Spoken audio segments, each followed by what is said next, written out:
So we bought this saw in Israel because a large cedar tree had come down next door and wanted to carve it some. So I've put some hours on it at this point, and I kind of want to give it a little bit of a review because the battery saws are kind of the big head scratcher right now of whether or not they do what they say they'll do. Overall, it's not bad. It's expensive. The saw, the battery, the charger, all sold separately.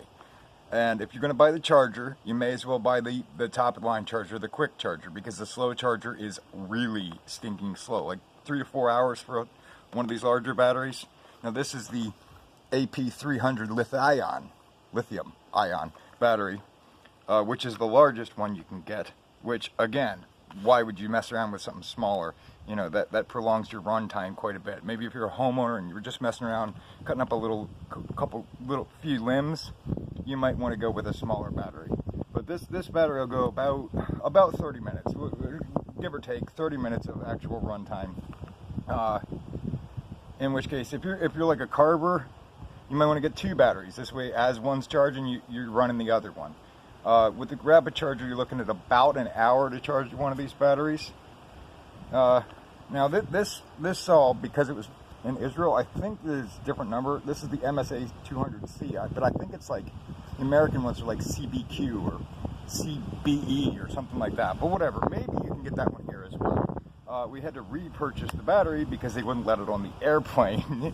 And anyway, so that's what it is. I got it home, I put some hours on it, and what do I think? I think it's a pretty fast cutting saw. I really like the fact that when you fire it up, the tip doesn't vibrate around a lot. And you can see nice and steady. For doing small carvings, that really pays off, because with the gas saw, it tends to vibrate with the engine revolutions, and when you punch it, it tends to walk out a little bit. Especially a saw like the 251 that really gives you an all or nothing. So it goes from idle, boom, wide open. And that's really bad because it winds up walking the saw when you press the throttle, because it wants to go wide open. I like the 250 for gas saws better because it doesn't do that. Now, as far as if you're buying the saw because you think it's going to be lighter weight, it's not. Compare it to a 180. This is a one that I won.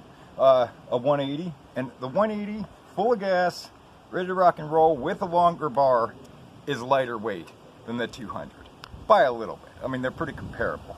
Power level, it's not bad. Now, it's got this really small chain on here. It's 0.43 quarter pitch chain, which is not super aggressive, but it does all right. Your cuts do okay. Plunge cuts kind of are a nuisance because as it's coming out of the log, so I'm going to plunge cut through here and I'm punching it out, it tends to get hung up right as it's coming out of the cut.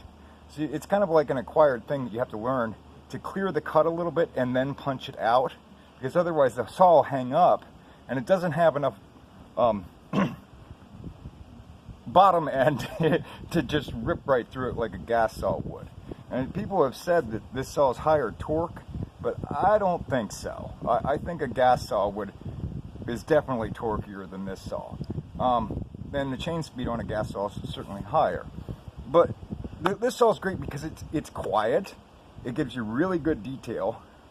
And the fact that you can just set it down. It's not on. You don't have to turn it off. You don't have to start it. When you want it, you grab it and make your cut. You know, it's like doing something small where you have to keep sitting the saw down. That's really nice that you're not having to listen to the saw sit there and idle for 5 minutes, or you're mounting another piece up to carve, or shutting it off and having to restart it. Like on the MS250, that sucker's hard to restart. It's hard to start just because it's the mechanical advantage of pulling the handle. It's tough. I mean, especially for someone that's smaller stature, doesn't, you know, like women or smaller carvers, that thing doesn't want to turn over. Yeah, this does not have that problem. So, as far as rating it goes, I mean, it's not bad. It's a lot of money, but it certainly has a niche use. Once you've already got gas saws, start thinking about a battery. So I'd say that it's definitely a good complement to the lineup.